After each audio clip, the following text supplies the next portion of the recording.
Sebuah kisah terbaik anak bangsa Indonesia bertutur tentang perjalanan kehidupan anak manusia di zaman kerajaan Tanah Jawa melalui sentuhan sejarah dan fiksi yang nyaris sempurna.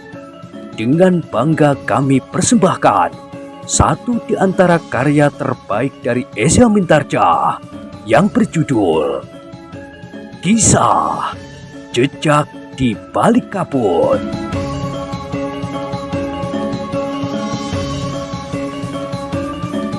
Pada kesempatan yang sangat baik ini, kita masuk pada episode yang ke-202.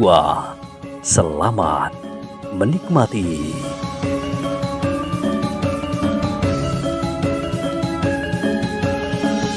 Pada episode sebelumnya telah diceritakan, Pangeran Benowo itu tidak menjawab, tetapi Pangeran Benowo itu pun segera mengeluarkan cincin kerajaan yang pernah diperbincangkan oleh banyak orang, terutama mereka dari dunia yang gelap.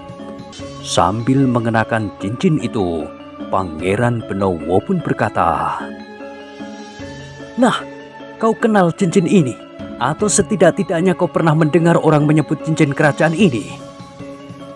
Bukan hanya jantung Ki Gede Lenglengan yang berdebaran, tetapi jantung Ki Repak Rembulung dan Nyi Pupus Rembulung pun bergetar pula. Mereka termasuk di antara orang-orang yang memburu cincin itu dan yang ternyata memang ada di tangan Pangeran Benowo. Tetapi segala-galanya telah berubah pada Ki Repak Rembulung dan Nyi Pupus Rembulung.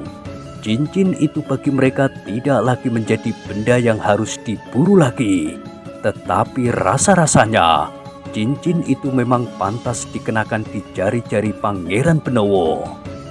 Ki Gede Lenglengan yang melihat Pangeran Benowo mengenakan cincin itu menggeram. Katanya, "Kau tidak akan mengenakan cincin itu terlalu lama. Kau akan mati, dan akulah yang akan mengenakan cincin itu." Pangeran Benowo seolah-olah tidak mendengarnya, tetapi Pangeran Benowo itu pun berkata, "Nah, Lenglengan, sekarang kau yakin bahwa kau berhadapan dengan Pangeran Patipacang yang mengemban perintah Kanjeng Sultan. Apa katamu?" "Aku akan membunuhmu siapapun kau, apalagi kau telah membawa cincin itu. Maka keinginanku untuk membunuhmu menjadi semakin besar." "Aku sudah bersiap, Ki Gede. Apakah masih ada yang kau akan katakan?" "Persetan kau!" Ki Gede Lenglengan itu pun dengan tiba-tiba telah menyerang Pangeran Benowo. Tetapi Pangeran Benowo sudah bersiap menghadapinya, sehingga dengan tangkasnya Pangeran Benowo pun telah menghindar. Serangan Ki Gede Lenglengan itu merupakan aba-aba bagi kedua orang pengikutnya dan keempat anak muda yang diasuhnya. Dengan cepat pula mereka segera menyerang Ki Pananggungan, Ki Repak Rembulung dan Nyi Pupus Rembulung. Namun mereka telah bersiap sepenuhnya, sehingga karena itu maka serangan-serangan mereka tidak menyentuh sasaran. Ki Repak Rembulung pun kemudian berkata kepada Ki Pananggungan, "Kakak, biarlah aku selesaikan anak-anak itu bersama Pupus Rembulung. Kau hadapi kedua orang pengikut Lenglengan itu. Bukankah kau sudah mengetahui tataran ilmunya?" "Setan kau!" geram orang yang bertubuh pendek. "Jangan terlalu sombong. Jika kawanku tidak sempat membunuhmu kemarin, bukan ukuran bahwa aku juga tidak akan mampu membunuhmu." "Kau akan membunuhku, orang cebol?" "Aku tidak menyesali tubuhku yang barangkali lebih pendek dari kebanyakan orang. Karena itu, orang menyebutku acak bungkik. Tetapi itu tidak akan menghalangi rencanaku untuk membunuhmu." Ki Pananggungan tertawa. Katanya, "Baiklah, kita akan bermain-main. Marilah. Tetapi ingat, aku tidak akan berbaik hati lagi. Sekarang tidak akan ada lagi yang aku kasih hidup seperti kemarin." "Cukup!" teriak acak bungkik. Ia pun dengan cepat melenting. Kakinya menyambar ke arah dada. Namun Ki Pananggungan cepat mengelak. Meskipun jantungnya terasa berdebaran, ternyata acak bungkik itu mampu bergerak sangat cepat. Dengan demikian maka Ki Pananggungan itu harus berhati-hati menghadapi orang yang menyebut dirinya acak bungkik itu. Bersama seorang kawannya, orang itu menyerang Ki Pananggungan seperti arus gelombang yang datang beruntun menghantam tebing.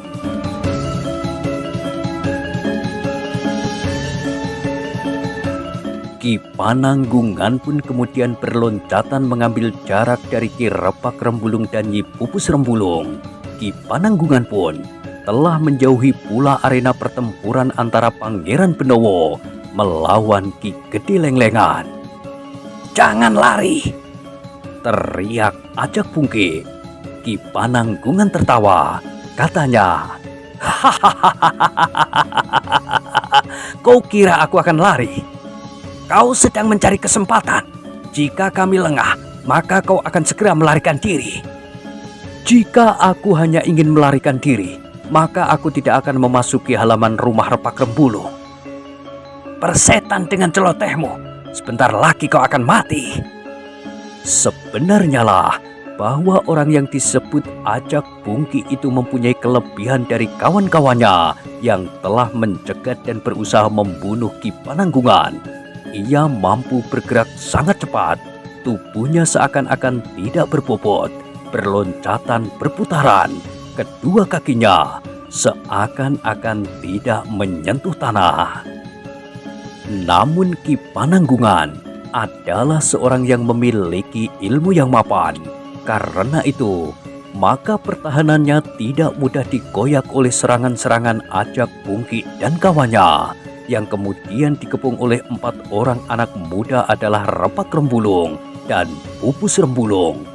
Anak-anak muda yang pernah menjadi muridnya beberapa saat lamanya itu sebelum Ki Gede Lenglengan datang.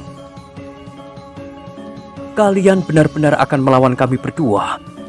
bertanya Ki Repak Rembulung. "Jangan menyesali nasibmu," sahut seorang di antara mereka. "Bagaimana mungkin hal ini kalian lakukan? Bukankah kalian tahu tataran ilmu dan kemampuanku?" "Kami tahu, tetapi kalian berdualah yang tidak mampu membimbing kami di sini. Ilmu kami memang tidak meningkat sama sekali, karena kalian tidak mampu berbuat apa-apa.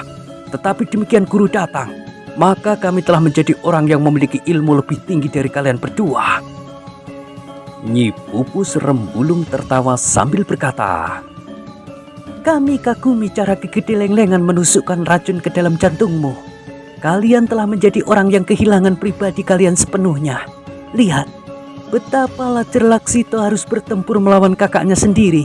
Sekarang kalian telah berani menentang kami. Bukankah itu merupakan satu keganjilan yang terjadi pada nalar budi kalian? Jangan mencoba membujuk dan menyesatkan penalaran kami. Tidak akan ada gunanya, karena kami tahu pasti apa yang akan kami lakukan." Ki Repak Rembulung pun menyahut, "Tidak ada gunanya berbicara dengan mereka, Nyi. Mereka benar-benar sudah kehilangan diri mereka sendiri. Mereka sekarang menjadi tidak lebih dari seekor kerbau yang telah dicocok hidungnya. Mereka akan pergi kemana mereka harus pergi, sesuai dengan kemauan orang yang memegang kendali. Kami beri kesempatan kalian berbicara sepuas-puas hati sebelum tubuh kalian terbujur di dalam kubur." Ki Repak Rembulung menggelengkan kepalanya. Katanya, "Baiklah, kami akan berusaha membangunkan kalian dari sebuah mimpi yang buruk." Ki Repak Rembulung dan Nyi Pupus Rembulung tidak sempat berbicara untuk membujuk mereka lagi. Nampaknya hati mereka telah benar-benar membeku. Ketika keempat orang anak muda itu mulai bergerak, maka Ki Repak Rembulung dan Nyi Pupus Rembulung pun harus bergeser pula. Namun keduanya sengaja tidak mengambil jarak. Mereka akan bertempur bersama menghadapi keempat orang anak muda itu.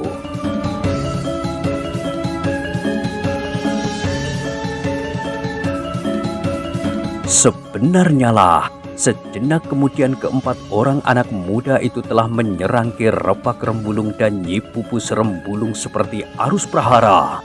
Kemudian mereka telah membuat mereka menjadi sangat garang. Sementara itu, ajaran yang diberikan oleh Ki Gede Lenglengan adalah ilmu yang keras dan kasar. Pada saat-saat terakhir, Ki Gede Lenglengan ingin anak-anak asuhannya itu lebih cepat maju, sehingga justru karena itu, maka anak-anak muda itu telah berlatih dengan keras dan kasar.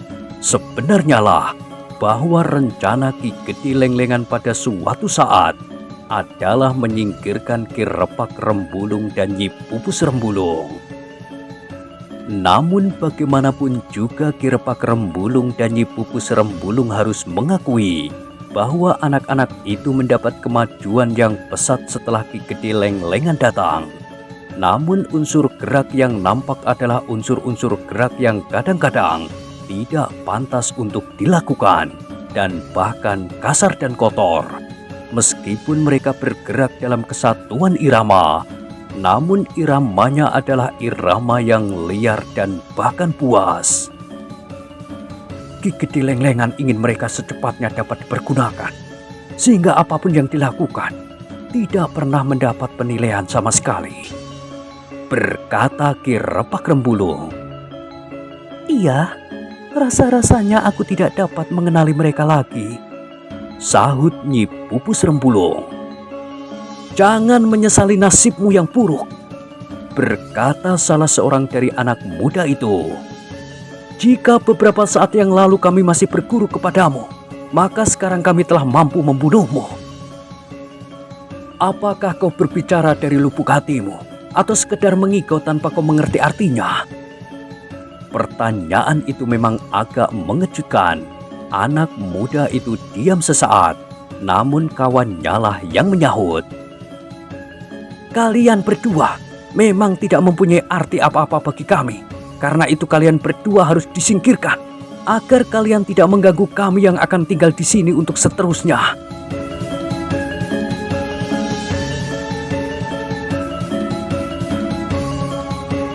Nyi Pupus Rembulung yang berloncatan menghindari serangan lawannya itu masih sempat berkata, mereka benar-benar tidak dapat mengenali diri mereka sendiri, Kakang.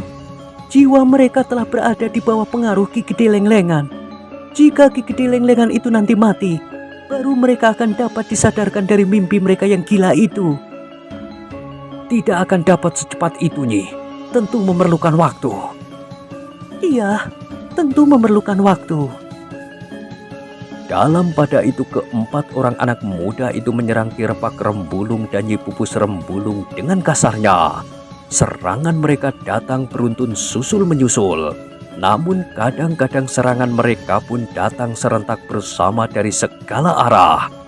Namun Ki Repak Rembulung dan Nyi Pupus Rembulung yang sudah bertahun-tahun bertualang sama sekali tidak menjadi bingung menghadapi lawan yang kasar.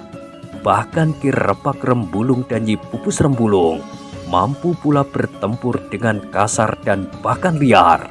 Jika ia berada di antara serigala yang liar dan buas, maka mereka akan menjadi seekor macan kumbang yang tidak kalah liar dan buasnya.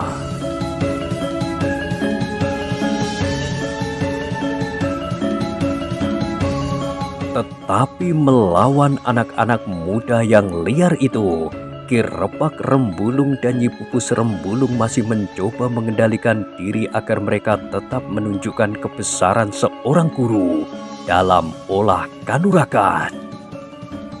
Dalam pada itu Ki Gede Lenglengan yang bertempur melawan Pangeran Benowo mulai menyadari bahwa anak Karepet itu mewarisi ketinggian ilmu ayahnya. Jika pada masa mudanya Lenglengan tidak mampu mengimbangi kemampuan Karepet, maka setelah sekian puluh tahun ia menempa diri, ternyata anak Karepet itu pun tidak segera dapat ditundukkannya. Bagaimana caranya Karepet menuangkan ilmunya ke dalam diri anaknya itu? Berkata Ki Gede Lenglengan di dalam hatinya.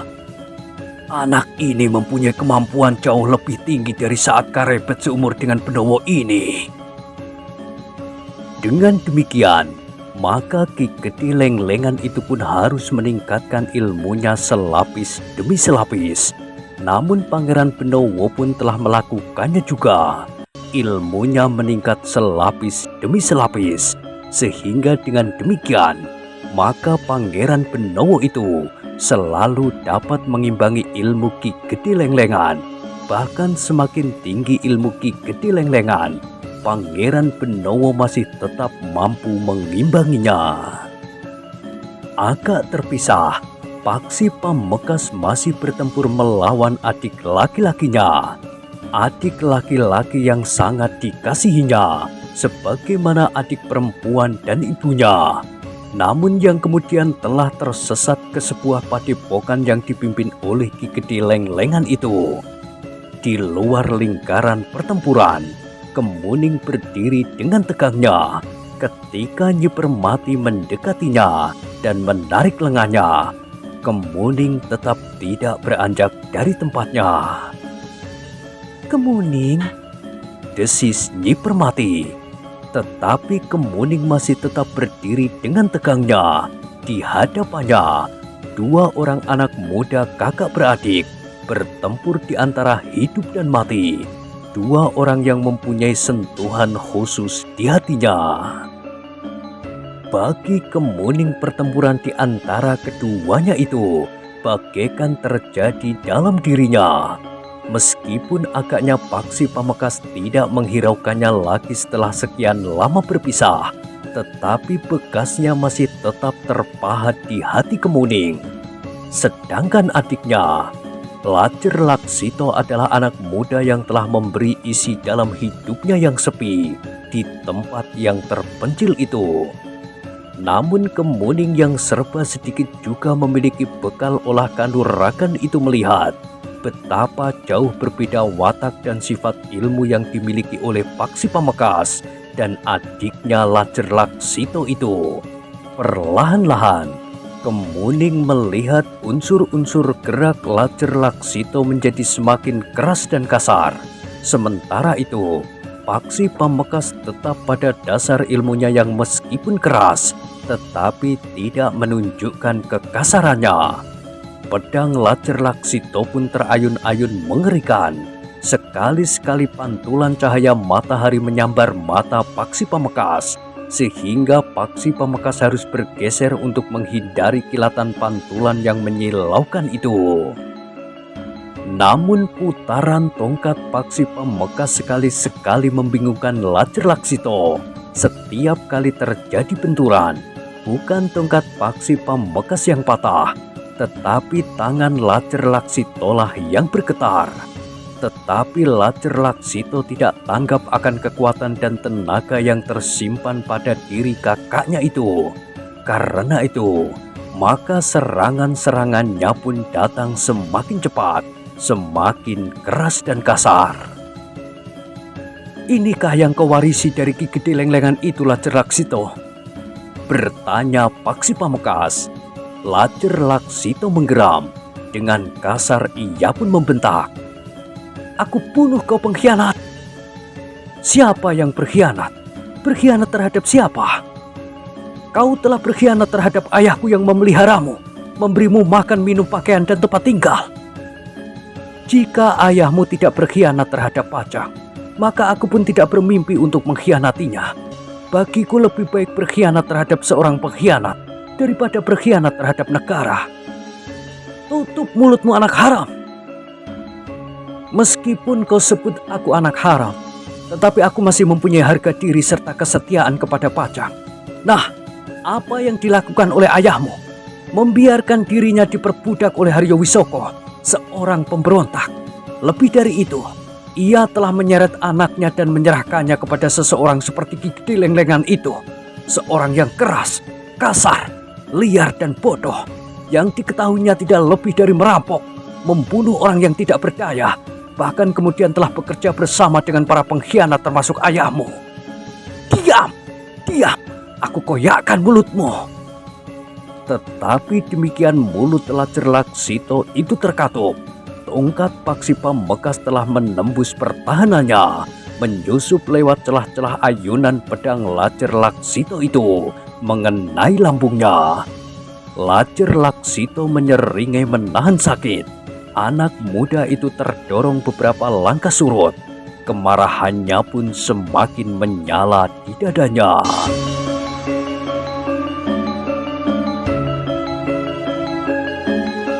"Aku bunuh kau!" teriak Lacer Laksito. Namun tongkat paksi pamekasan itu telah terayun mengenai lengannya, sehingga Lacer Laksito itu terhuyung-huyung ke samping. Tulang lengannya serasa telah menjadi retak, sehingga Lacer Laksito itu berdesah tertahan-tahan. "Marilah, bangkit anak muda," berkata Paksi Pamekasan. "Meskipun kau tidak mempunyai harapan apapun, tetapi matilah sebagai laki-laki." Kemarahan benar-benar telah meledak di dadanya. Karena itu, maka Lacer Laksito itu pun berteriak keras sekali. "Diam! Diam kau anak haram!" Namun mulut Lacer Laksito lah yang terbungkam. Tangan kiri Paksi Pamekasan terjulur lurus mengenai mulut Lacer Laksito yang berteriak itu. Ketika pedangnya terayun menebas ke arah tangan kiri Paksi Pamekasan, pedang itu telah membentur tongkat paksi. Bahkan tongkat itu pun berputar dengan cepatnya, seakan-akan telah menghisap pedang di tangan adik laki-lakinya.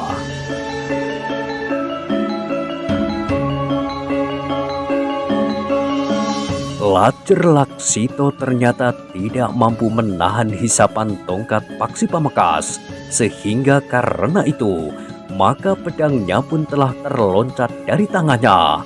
Sementara itu tangannya terasa menjadi pedih sekali. Ketika Lacer Laksito berusaha menggapai pedangnya, maka ujung tongkat Paksi Pamekasan tiba-tiba saja telah melekat di ubun-ubunnya. "Tongkatku dapat melubangi ubun-ubunmu," geram Paksi Pamekasan. Lacer Laksito termangu-mangu sejenak, namun kemudian ia pun berkata lantang, "Lakukan, bunuh aku. Aku sama sekali tidak takut mati. Adalah sudah aku sadari sejak semula bahwa akibat seperti ini akan dapat terjadi atas seseorang yang berjuang untuk menegakkan kebenaran." "Kebenaran macam apa yang kau perjuangkan? Kebenaran atas landasan berpikir Haryo Wisoko yang tamak itu?" "Persetan dengan kau anak haram. Bunuh aku. Jangan banyak bicara." "Kau kira aku akan membunuhmu? Bagiku tongkatku akan lebih berharga untuk membunuh seekor tikus daripada membunuh seorang pemberontak dan pengkhianat." "Diam! Diam kau!" teriak Lacer Laksito. Namun tiba-tiba saja kaki Paksi Pamekasan telah menyambar dagunya, sehingga gigi adik laki-lakinya itu gemeretak. Di luar sadarnya, Lacer Laksito itu mengaduh. Ketika tangannya meraba mulutnya, terasa cairan yang pekat dan hangat membasah di tangannya. Agaknya bibirnya telah pecah sehingga darah mulai meleleh dari bibirnya itu. "Ayo, kau mau apa? Merengek minta aku membunuhmu? Sudah aku katakan bahwa kau tidak cukup berharga untuk dibunuh." Lacer Laksito itu hampir saja mengumpat, tetapi ujung tongkat Paksi Pamekasan sudah melekat di pipinya. "Katakan yang ingin kau katakan. Kau memang seorang anak yang telah dibentuk untuk menjadi kasar, liar, buas dan tidak mengerti tatanan serta unggah-ungguh." Lacer Laksito mengurungkan niatnya, tetapi matanya menjadi merah seperti bara. "Kenapa matamu menjadi merah, Jika matamu membuat hatiku semakin geram, aku akan mencungkil biji matamu. Tetapi dengar, aku tidak akan membunuhmu." "Licik, pengecut, kenapa kau tidak mau membunuh?" Paksi Pamekasan tidak menjawab, tetapi tangannya terayun deras sekali menampar mulut anak muda itu. Yang menjerit adalah Kemuning. Dengan nada berat di sela-sela isak tangisnya, ia berkata, "Jangan, jangan Kakang, jangan." "Diam!" Paksi pun membentak keras sekali. "Jangan ikut campur." Aku mohon.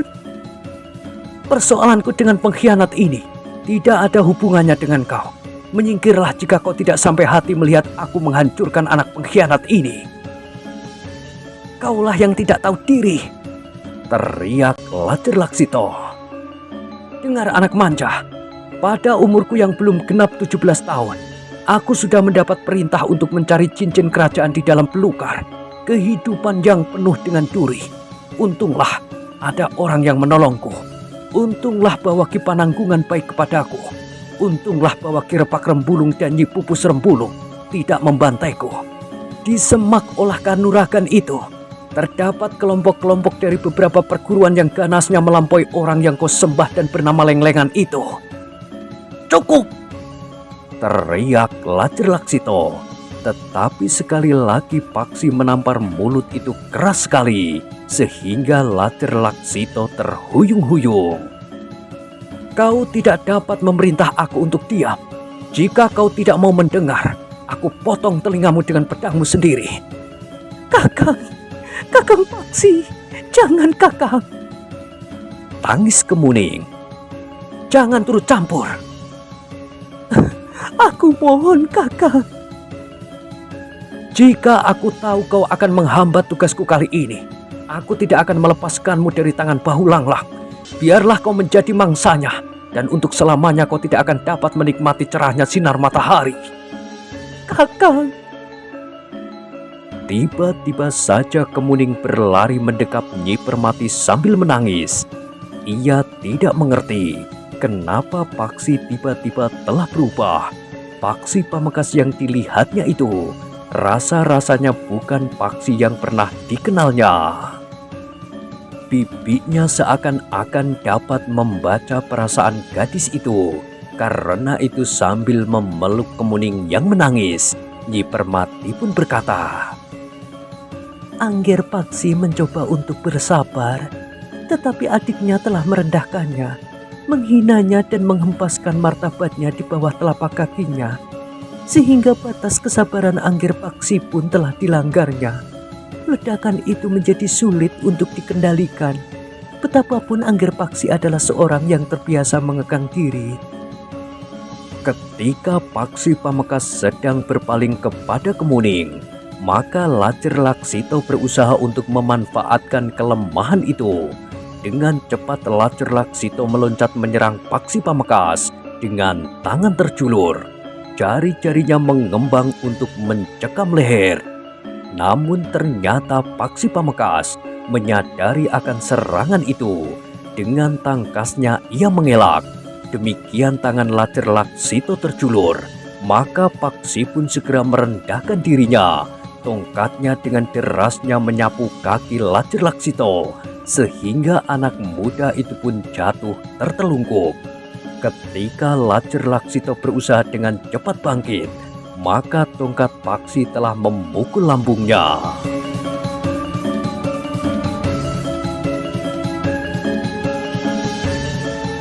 Lacer Laksito yang kesakitan itu menggeliat, namun Paksi telah meloncat sambil memutar tubuhnya. Kakinya terayun deras, menghantam kening adik laki-lakinya, sehingga Lacer Laksito itu terpelanting jatuh. Pipi. Terdengar tangis Kemuning. Paksi Pamekasan tidak memburunya. Dibiarkannya Lacer Laksito bangkit berdiri. Wajahnya menjadi pengap dengan noda kebiru-biruan. Mari anak manja, anak Tumenggung Sarpabiwada. Jika kau laki-laki, ambil pedangmu. Kita akan bertempur sampai tuntas. Lacer Laksito termangu-mangu sejenak. Namun Paksi Pamekasan itu melangkah menjauh sambil berkata, Ambil pedangmu atau aku patahkan tanganmu. Lacer Laksito tidak dapat berbuat lain. Dipungutnya pedangnya yang terjatuh. Ia pun kemudian bersiap untuk bertempur melawan Paksi Pamekasan. Tunjukkan bahwa kau anak Tumenggung Sarpabiwada yang telah berkhianat itu dan telah menempatkan dirinya sebagai budak Haryo Wisoko. Bangkit, lawan aku yang kau sebut anak haram. Mata Lacer Laksito memang menyala, tetapi ia tidak dapat mengingkari kenyataan bahwa ilmu Paksi Pamekasan masih jauh berada di atas kemampuannya. Namun Lacer Laksito itu pun kemudian telah terpancing lagi untuk bertempur melawan Paksi Pamekasan. Namun semakin lama ia bertempur, maka tubuhnya menjadi semakin kesakitan.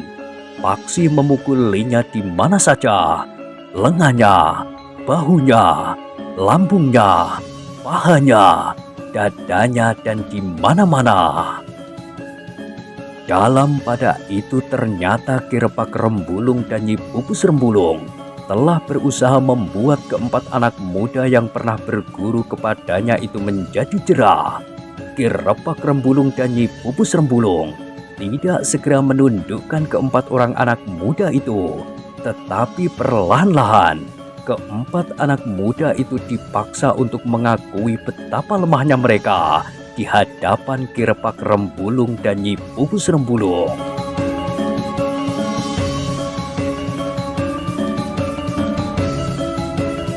Berbeda dengan Ki Repak Rembulung dan Nyi Pupus Rembulung, Ki Pananggungan pun bertempur dengan garangnya. Ajak Bungki memang mempunyai kelebihan dari kawan-kawannya. Karena itu, berdua dengan seorang kawannya, ia mampu bertahan beberapa lama menghadapi serangan-serangan Ki Pananggungan yang datang membadai. Namun beberapa saat kemudian, ia harus menghadapi kenyataan bahwa Ki Pananggungan memang seorang yang berilmu sangat tinggi. Karena itu, betapapun Ajak Bungki dan kawannya mengerahkan kemampuannya, namun mereka berdua pun semakin lama menjadi semakin terdesak. Di sisi lain, Pangeran Benowo bertempur dengan sengitnya melawan Ki Gede Lenglengan. Ki Gede Lenglengan yang marah itu pun telah meningkatkan ilmunya semakin tinggi.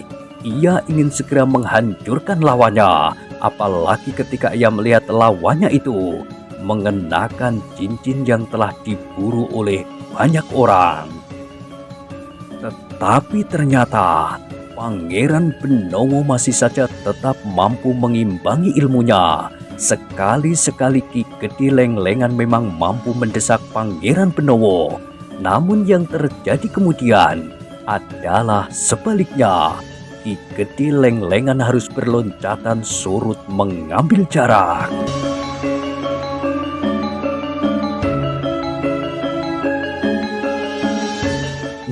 Nah, bagaimanakah kisah selanjutnya? Silakan ikuti terus kisah Jejak di Balik Kabut pada episode berikutnya. Sampai jumpa.